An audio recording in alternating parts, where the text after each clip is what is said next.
menerima firman-Mu, dan biarlah sabda-Mu itu hidup di dalam diri kami sehingga menjadi firman yang hidup dan menjadi terang bagi dunia ini. Semua demi kemuliaan nama Putra-Mu Yesus Kristus, sebab Dialah yang hidup dan meraja bersama Dikau dalam persatuan Roh Kudus sepanjang segala masa. Dalam nama Yesus Kristus, amin. Silakan duduk, Bapak Ibu.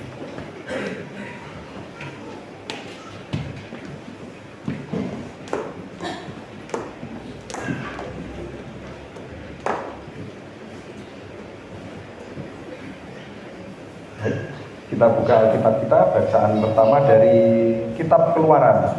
Keluaran pasal yang ke-19 ayat 1 sampai 8. Keluaran pasal 19 ayat 1 sampai 8. Pada bulan ketiga setelah orang Israel keluar dari tanah Mesir, mereka tiba di padang gurun Sinai pada hari itu juga.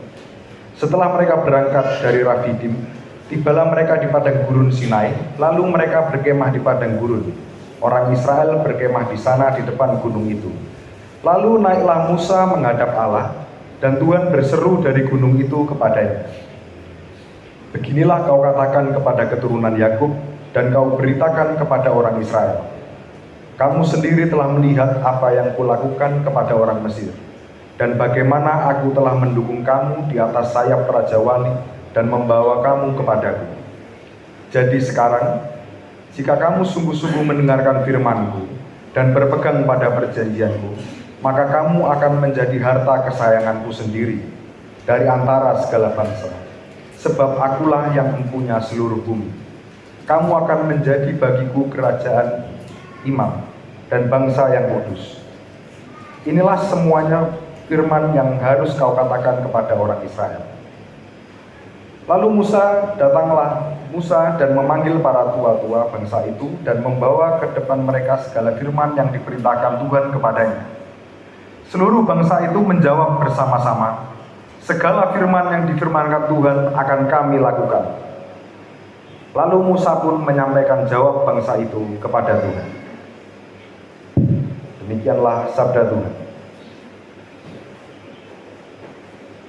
Kita lanjutkan ke bacaan kedua dari Kisah Para Rasul pasal 2 ayat 1 sampai 13. Kisah Para Rasul pasal 2 ayat 1 sampai 13.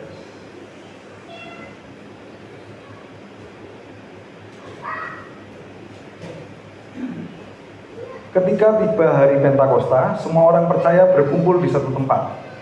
Tiba-tiba turunlah dari langit suatu bunyi seperti tiupan angin keras yang memenuhi seluruh rumah di mana mereka duduk. Dan tampaklah kepada mereka lidah-lidah seperti nyala api yang bertebaran dan hinggap pada mereka masing-masing. Maka penuhlah mereka dengan Roh Kudus. Lalu mereka mulai berkata-kata dalam bahasa-bahasa lain, seperti yang diberikan oleh Roh itu kepada mereka untuk mengatakannya. Waktu itu di Yerusalem diam orang-orang Yahudi yang saleh dari segala bangsa di bawah kolong langit. Ketika turun bunyi itu, berkumpullah orang banyak. Mereka bingung karena mereka masing-masing mendengar rasul-rasul itu berkata-kata dalam bahasa mereka sendiri. Mereka semua tercengang-cengang dan heran lalu berkata, "Bukankah mereka semua yang berkata-kata itu orang Galilea? Bagaimana mungkin kita masing-masing mendengar mereka berkata-kata dalam bahasa kita sendiri, yaitu bahasa yang kita pakai di negeri asal kita? Kita orang Partia, Media, Elam, penduduk Mesopotamia, Yudea dan Kapadokia, Pontus dan Asia, Frigia dan Pamfilia, Mesir dan daerah-daerah Libya yang berdekatan dengan Kirene, pendatang-pendatang dari Roma, baik orang Yahudi maupun penganut agama Yahudi, orang Kreta dan orang Arab. Kita mendengar mereka berkata-kata dalam bahasa kita sendiri tentang perbuatan-perbuatan besar yang dilakukan Allah." Mereka semuanya tercengang-cengang dan sangat termangu-mangu sambil berkata seorang kepada yang lain, "Apakah artinya ini?" Tetapi orang lain menyindir, "Mereka sedang mabuk oleh anggur manis." Demikianlah sabda. Bapak Ibu Saudara yang terkasih, Shalom. Selamat pagi. Karena minggu lalu nggak ketemu, jadi saya ucapkan selamat hari Pentakosta. Hari Pentakosta kemarin bagaimana perayaannya? Apakah meriah? Bagaimana? Seru? Itu Pantai Kosta, hari Pentakosta loh. Kita ini aliran Pantai Kosta loh. Itu hari Minggu kemarin tuh apa, Cor? Dengi gitu ya. Perayaannya harus meriah. Nah, dalam hari Pantai Kosta kita tahu bahwa itu adalah hari pencurahan Roh Kudus ya. Jadi ya peristiwa yang besar sebetulnya. Dan itu justru menjadi banyak yang meyakini bahwa hari Pentakosta itu hari lahir gereja, di mana Tuhan membentuk gerejanya hari itu. Nah, Bapak Ibu Saudara, pagi hari ini saya ingin berbicara tentang bahwa Tuhan itu memiliki rancangan yang luar biasa untuk segala sesuatu. Jadi segala sesuatu itu tidak ada yang tidak sengaja. Mungkin kalau kelihatan tidak sengaja, itu sebenarnya sudah diatur sebenarnya. Cuman karena kita kesulitan memahaminya, kita menganggap kayak kok bisa ya, kok pas ya. Banyak hal yang mungkin tidak masuk akal. Seperti tadi Kak Iyi bilang pertolongan Tuhan itu tidak masuk akal. Kalau masuk akal, bukan pertolongan Tuhan ya. Jadi kita tuh setiap kali ditolong Tuhan kayak heran-heran. Nah, itu sebenarnya semuanya itu sudah diatur, sudah dirancang. Jadi kenapa kok pas? Kenapa kok kita sampai heran? Kok bisa? Kok bisa? Itu semua karena sudah diatur. Tapi kita tidak ngerti. Nah, masalahnya sekarang itu sudah terjadi berulang kali dalam hidup kita. Kita masih heran terus gitu ya. Dan ya memang Allah kita heran, tidak bisa diselami. Tetapi di saat sekarang ini, ketika kita menjalani hidup yang penuh derita ini ya kan, yang tidak mungkin kita tidak menderita. Kita semua pasti menderita, pasti punya masalahnya masing-masing. Dan dalam menghadapi derita-derita itu, kalau kita tidak mengenal rancangan Tuhan, kita akan selalu tanya kenapa ya? Sampai kapan ya? Kok saya gini terus? Ada yang sering tanya-tanya gitu. Kok aku melasmen ya? Kok aku dibujui terus? Kok aku dirasani terus? Kok aku difitnah terus? Itu kalau kita masih tanya-tanya seperti itu artinya kita belum melihat rancangan Tuhan. Hari Pentakosta, itu sudah dirancang Tuhan jauh-jauh hari sebelum, jauh-jauh hari itu bukan sebulan sebelum, bukan ribuan tahun, bahkan mungkin dari kekekalan itu sudah direncanakan hari Pentakosta. Kalau Bapak Ibu memperhatikan dua bacaan yang kita baca hari ini, yang satu ada satu peristiwa di Gunung Sinai, yang satu hari Pentakosta di Yerusalem. Mungkin kita melihat urusannya apa dua bacaan ini. Tetapi hari ini saya akan mengajak Bapak Ibu Saudara sekalian untuk melihat betapa Tuhan itu merancang segala sesuatu itu rigid, rapi, bisa menyenangkan. Bahwa hari Pentakosta itu bukan hari yang dadaan, tidak terencana, spontan, enggak. Itu hari yang benar-benar sudah dipersiapkan. Nah, pertanyaannya adalah Pentakosta itu apa tuh artinya? Pentakosta apa Pantekosta tuh Mas? Kalau di bahasa Indonesia sama saja. Ada yang ngomong Pentakosta, Pantekosta, sembarang ada. Tapi kalau dalam bahasa Yunaninya itu Pentakosta. Pentakosta itu dari bahasa Yunani artinya hari ke-50. Jadi penta itu 5 ya, penta ya. Pentakosta itu artinya adalah hari ke-50. Hari ke-50 dari apa? Dari Paskah. Jadi setelah Paskah 50 hari kemudian Pentakosta. Loh, ini perayaan Kristen. Iya, betul, perayaan Kristen. Tetapi ini sudah ada jauh sebelum Kristen perayaan ini. Nah, hari Pentakosta itu sudah ada dalam tradisi Yudaisme atau sudah dirayakan oleh orang-orang Yahudi. Tapi orang Yahudi menyebutnya tentu saja bukan Pentakosta. Mereka punya sebutan sendiri untuk hari itu. Nah, ini yang dalam cabang ilmu Alkitab. Kalau saudara ikut pembelajaran Alkitab atau sekolah Alkitab pasti belajar ilmu tipologi. Tipologi itu melihat satu peristiwa dengan satu peristiwa lainnya itu saling berkaitan. Kalau orang Jawa cocokologi, ilmu gaduk no. Nah, dalam Alkitab itu juga ada ilmu gaduk no.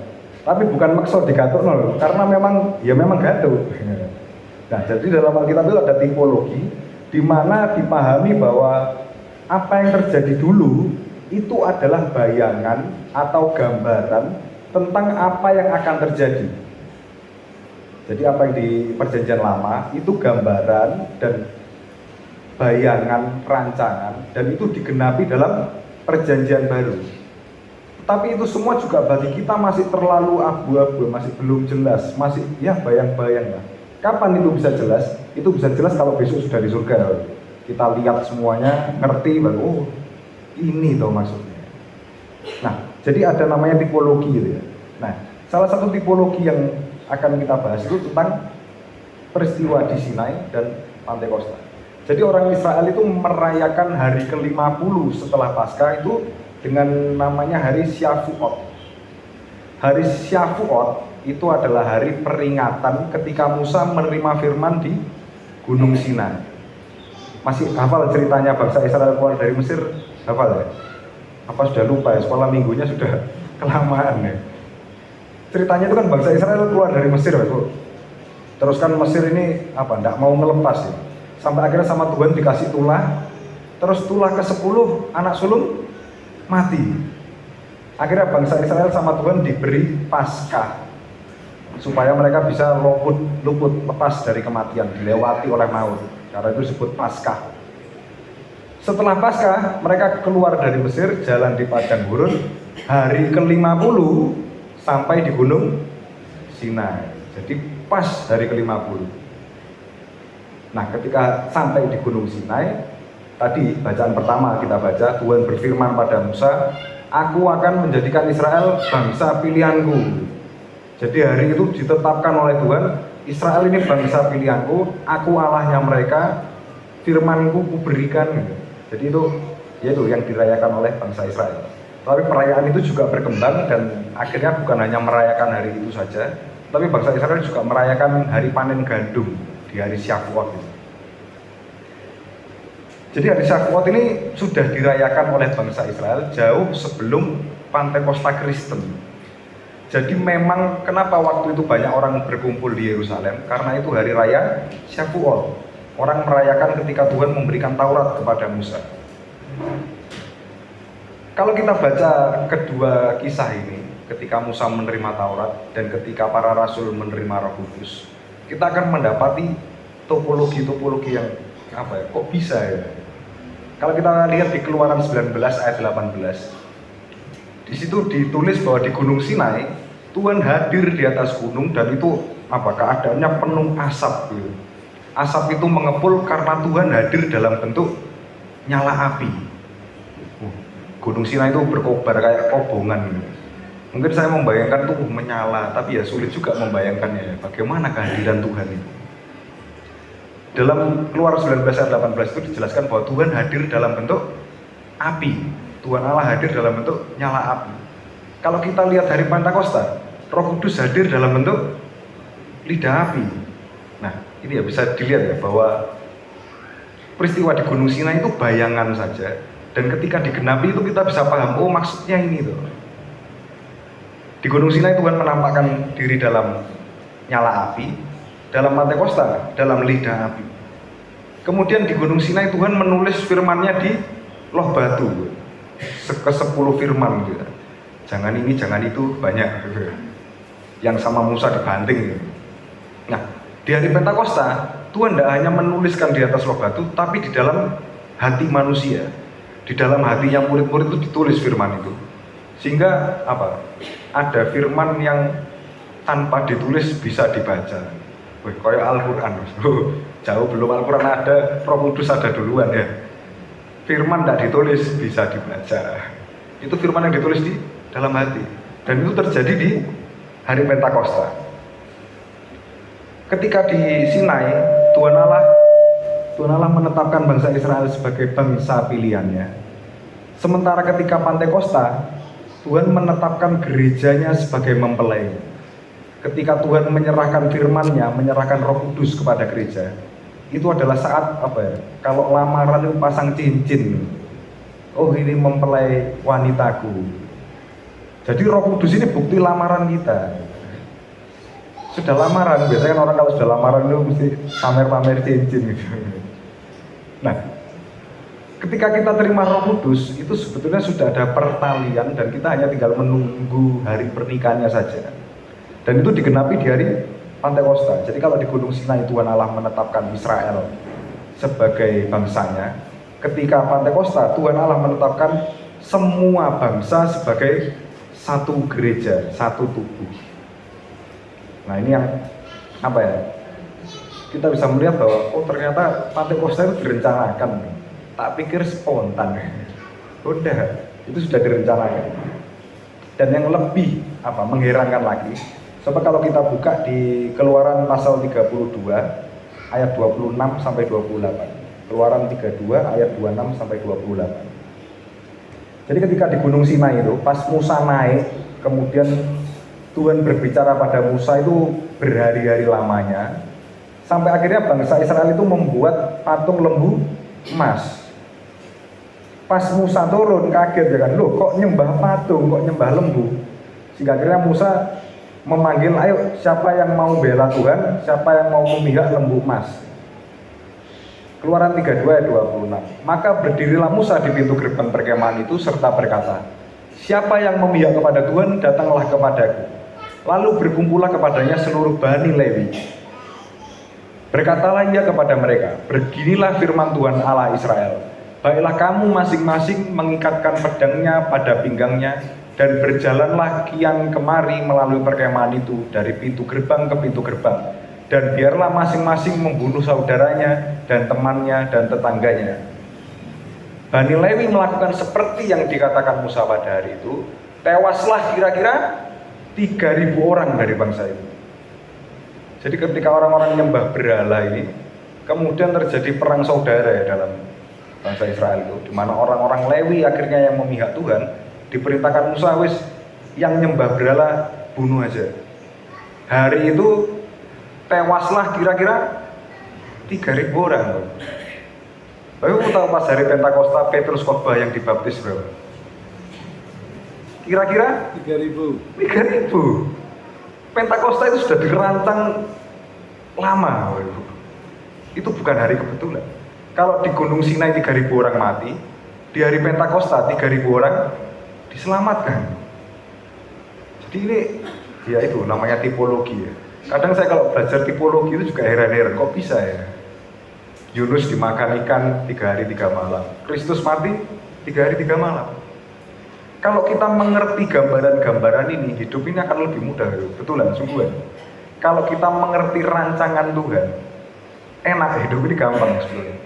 Tapi kalau kita nggak ngerti ya itu tadi, kenapa ya? Kok aku melas ya? Kok aku ditinggal kenapa ya? Kok nggak selesai-selesai ya? Kalau Kristen masih gitu-gitu aja, belajar topologi, belajar tipologi ini, melihat gambaran. Apa yang terjadi dulu, nanti terjadi lagi. Saudara tahu pengkhotbah bilang apa? Yang sudah ada sekarang, dulu sudah ada. Di bawah kolong langit ini tidak ada yang baru. Tuhan Yesus berkata, akulah Alfa dan Omega, awal dan akhir. Berarti akhirnya besok itu sama dengan awalnya. Kalau kita tanya besok ada apa ya? Lihat kemarin. Kalau kita tanya besok akhir zaman bagaimana ya? Lihat peristiwa penciptaan. Karena ya memang seperti itu polanya. Ketika kita melihat bagaimana Tuhan merancang hari Pantekosta itu sedemikian rupa dan kayak disembunyikan gitu di peristiwa Sinai. Ketika di peristiwa Sinai itu mungkin orang bertanya-tanya apa ya maksudnya Tuhan? Bangsa baru ditetapkan hari ini, diberi firman, tiba-tiba nyembah berhala terus dibelih mati 3.000. Ini cerita apa tuh? Gak jelas sih. Tapi kita bisa melihat, oh ini rancangan. Ketika Pantekosta terjadi kita tahu, oh alah, dulu maksudnya gitu toh.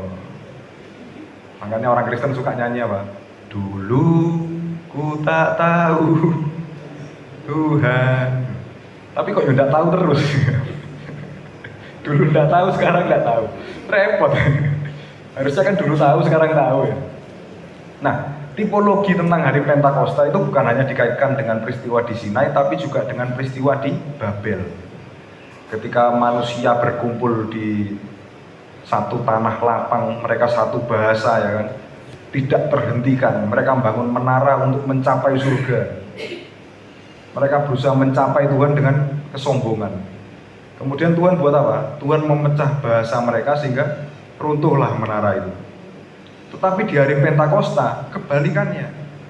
Kalau Babel manusia datang pada Tuhan dengan kesombongan, di hari Pentakosta Tuhan yang datang pada manusia dengan rendah hati.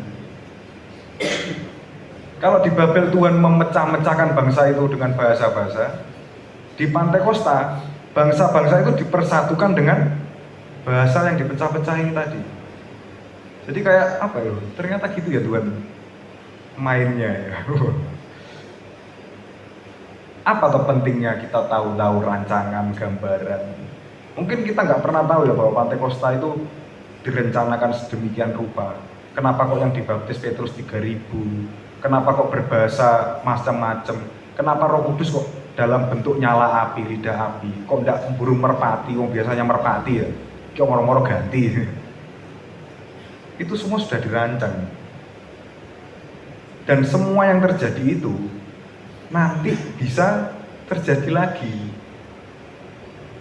Kalau kita mengerti tipologi, kita melihat gambaran rancangan Tuhan. Hidup kita itu yang ngerancang siapa? Tuhan.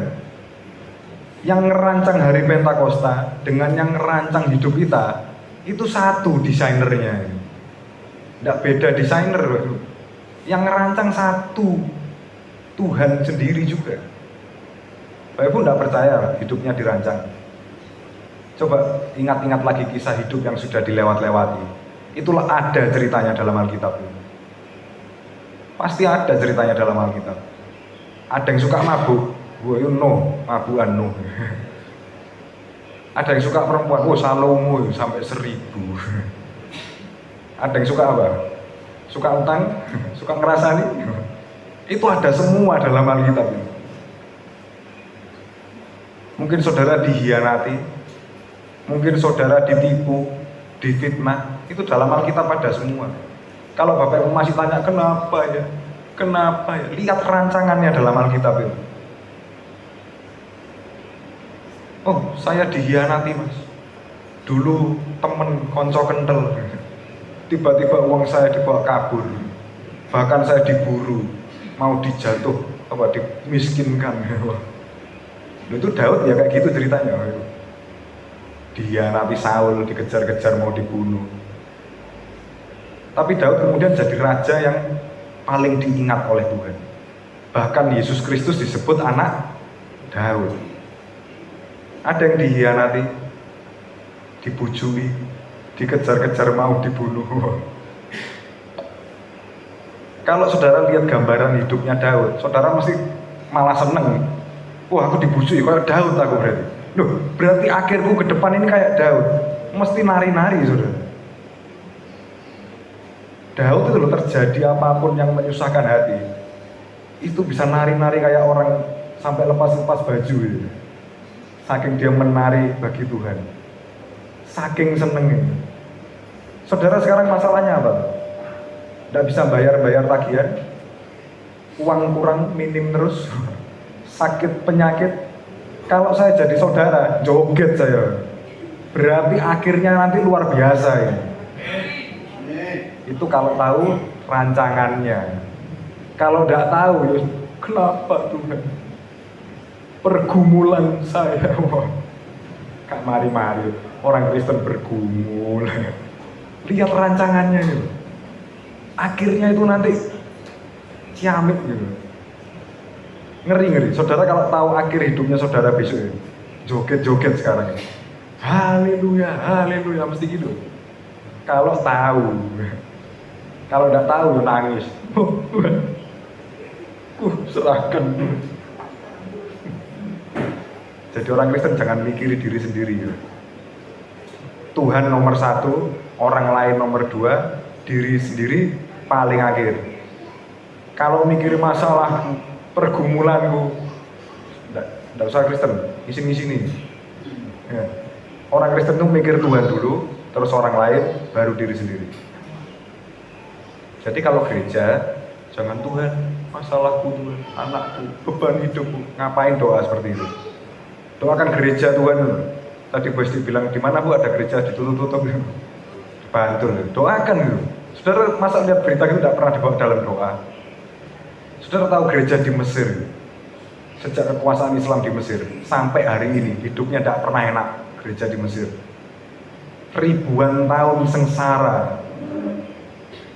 Di Mesir itu dari tahun berapa? 800-an Masehi sampai kemarin 1950-an itu orang Kristen ada namanya pajak Kristen. Untuk jadi Kristen bayar pajak di Mesir. Pajak Kristen, bayangkan untuk jadi Kristen harus bayar pajak. Saudara sudah bayar IMB, bayar apa lagi? Pajak motor ya, apalagi? Oh Kristen nambah, bayangkan. Kalau Kristen nambah mas, loh kok nambah? Iya Kristen, itu yang dialami orang Mesir sampai sekarang ini. Pernah GBT mendoakan gereja seperti ini? Apa yang didoakan GBT? Pergumulanku. Nah ini repot dari gue. Kalau orang GBT tahu rancangan Tuhan, tidak mungkin doa bagi diri sendiri. Kenapa? Karena tahu nanti akhirnya enak. Aku tak doa buat gereja Tuhan aja, buat para martir. Di Iran orang-orang Kristen disembelih, di Nigeria loh, orang pakai salib tok loh dibacok loh, sama ISIS itu. Terus masa kita masih tega ketemu Tuhan ngomong, Tuhan tagihan listrikku Tuhan, dulurmu mati, darahnya tumpah, kok kamu bisa doa minta tagihan listrik? Piye? Jadi mengerti ya Mas Saudara, yang saya maksud sebagai tipologi. Kalau kita mengerti gambarannya Tuhan, hidup kita ini enteng, gampang. Amin. Hanya orang-orang Kristen yang lebih berat hidupnya dan yang sungguh lebih layak kita doakan daripada mendoakan diri sendiri. Walau mas, masa tidak boleh berdoa mas? Boleh, tak apa-apa. Tapi posisi hati, tempat diri saudara itu harus mantap bahwa saya berdoa bukan karena khawatir. Saya berdoa karena percaya. Kalau saudara khawatir tidak bisa bayar ini, tidak bisa bayar itu, terus berdoa, keliru. Jangan berdoa karena khawatir. Berdoa karena saudara kangen Tuhan. Hidup itu untuk Kristus, bukan untuk diri sendiri. Saudara dipanggil dalam baptisan, dipersatukan oleh Kristus. Dipanggil, dipersatukan, tidak semua orang bisa seperti itu. Jangan sia-siakan baptisan yang sudah kita terima. Jadi dalam Pentakosta kita bisa melihat bahwa karya Roh Kudus itu luar biasa.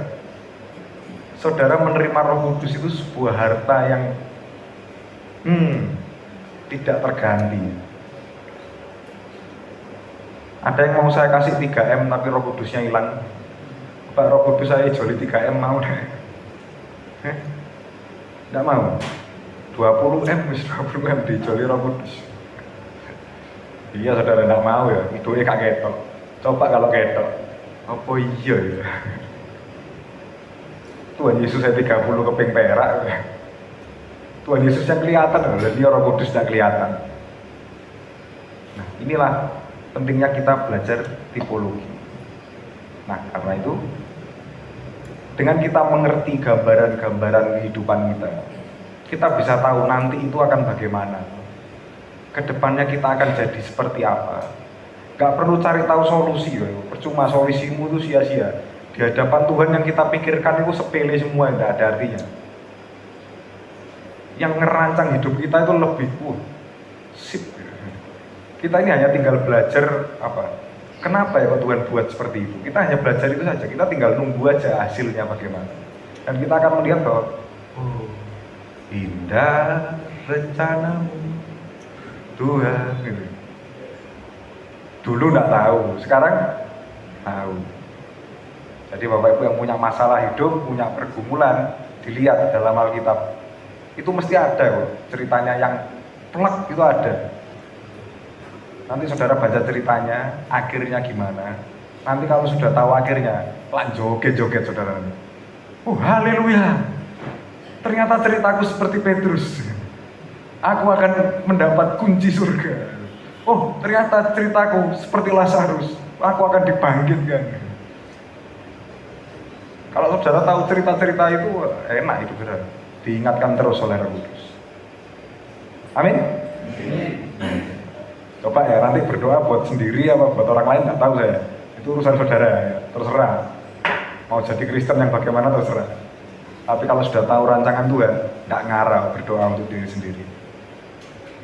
Berkat Tuhan menyertai kita semua. Kita tutup Alkitab kita akan berdoa.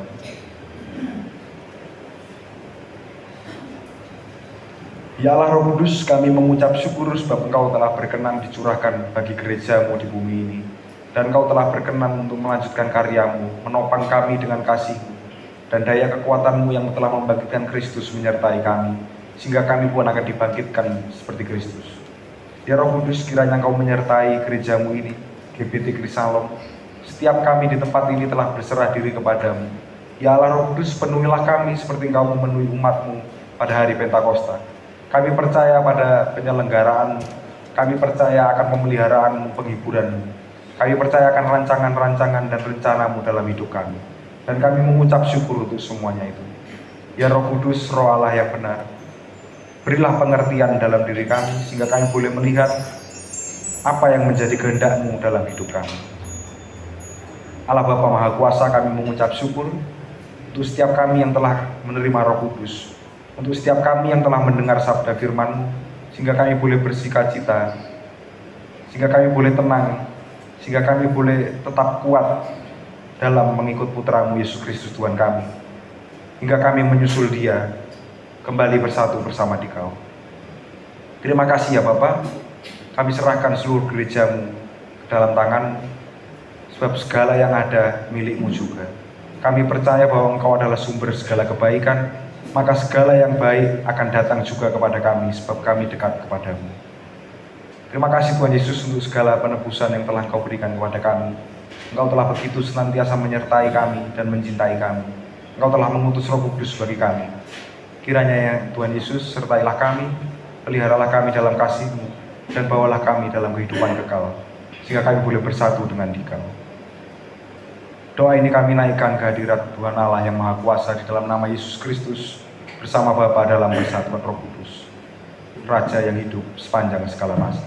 Dalam nama Tuhan Yesus Kristus, haleluya, amin.